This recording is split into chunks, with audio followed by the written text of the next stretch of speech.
Hello all, hope you have enjoyed season 43. I've done a few last day battles just to test out and see how high I could actually get. I was a bit higher, obviously, a few days back, but wasn't able to get back to that level. But still, legendary one with 44 stars I think is good enough. I pretty much have a maxed tree. I pretty much unlocked everything with all the keys that I was able to collect in legendary. And even max out Sparky for the fun of it. It's been a good season overall. Congratulations to all the top folks and all the folks in Legendary who either got the early end part or are still playing today on the final day. Hopefully there'll be a few more before the season officially ends. Nearly 71 players at the moment, so that's quite good. I'll just show you guys a few of my hits from the final day. I am principally using heavy choppers, lasers, and maybe a boat of bombers at times. Sometimes without, sometimes with.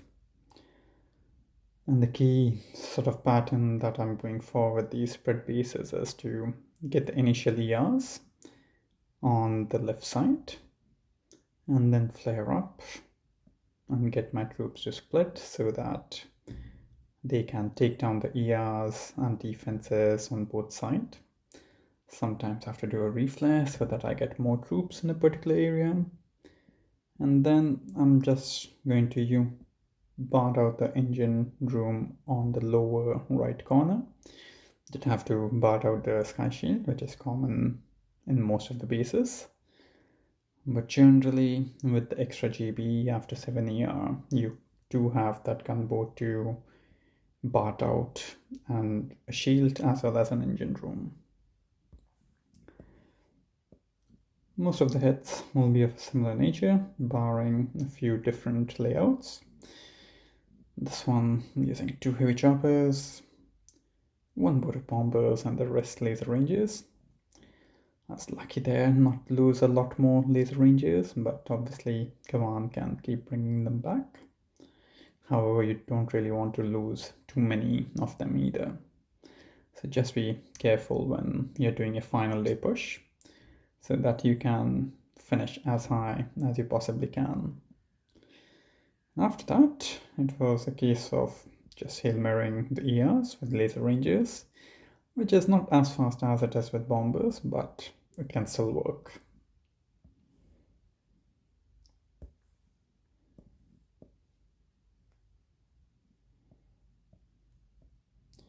Now I'll just speed up the hits a bit more because you folks will get the basic pattern. Plus with the final day, not a lot of you would be pushing either. So hopefully this is just more entertainment rather than informative.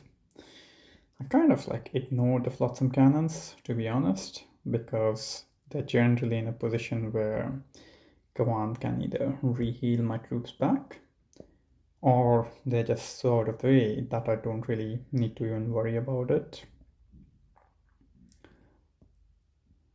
I do end up shocking the mortars at the beach when I'm deploying my laser ranges so that I can get a quicker drop on the ramp and don't lose any laser ranges when that drop is happening. And after that, as you guys will notice, it's pretty much the same pattern over and over again.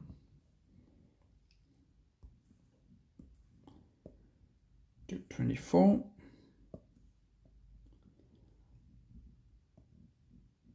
This style base is interesting with this curve of defenses on the top. I do generally have to do a double flare to get my troops in the right position for this. And after taking on a few defenses, I flared the critter launcher so that my troops could get into a better position. And the flotsam cannon, as you'll notice, is just sitting there, so you can see whether you really want it on these spread bases or maybe the grappler could be a better option.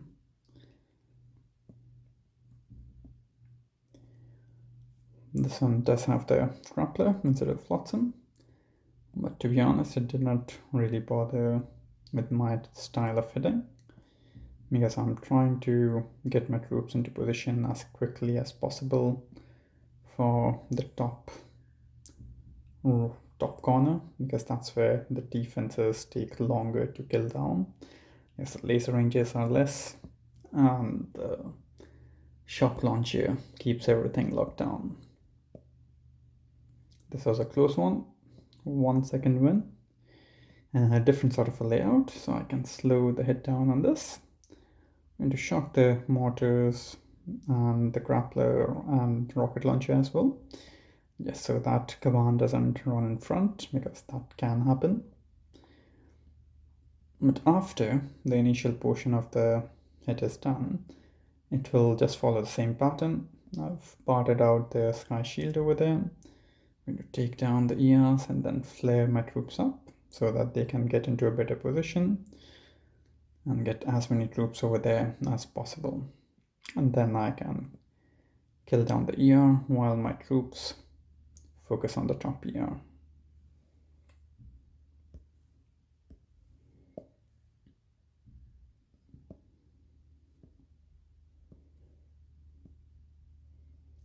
Two beached mortars, so I shocked both of them.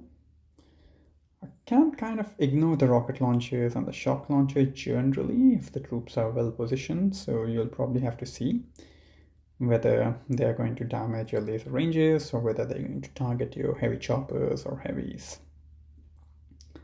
But again, the flotsam cannon over there was in a poor spot, so it did not really bother with my style of hitting.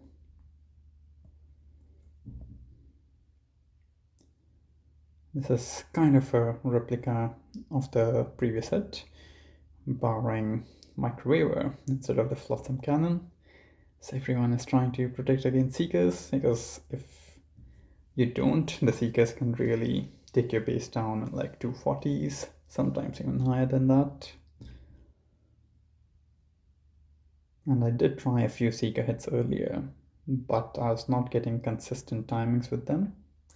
Yes, the bases were pretty much maxed out by the time I got to 7 ERs and had all the offensive tech.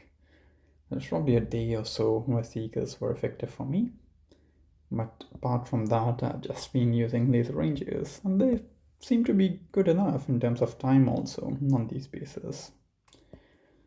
And the final hit, kind of similar, again with our flotsam cannon, so people don't really build their own bases.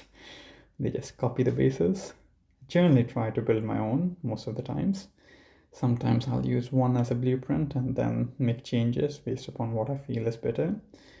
And sometimes I'll just go and build a base completely different from what is running on the main leaderboard.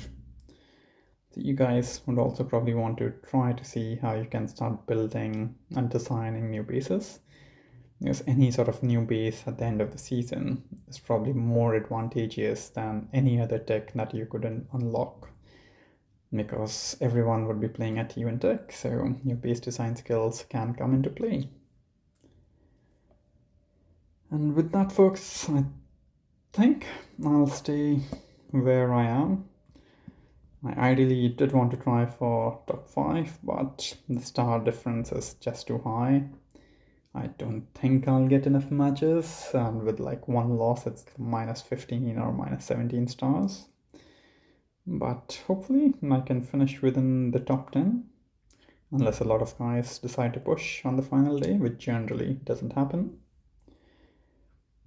Great to see Winnie on the GB board with her legendary play on Sprocket as usual. He's a typical culprit to be seen. The task force is doing really well. Obviously Stoneheart and Commander Doom, they're good players. Pretty much at the top of the leaderboard, and at the top of the leaderboard in the task force. You got quite a few legendary players and a lot of diamond players as well. Some are even playing today. So wish them all the best, and wish you all the best too if you're pushing on this final day. Not long to go, 15 hours and 4 minutes remaining. So have a great time pushing, and catch you in the next season.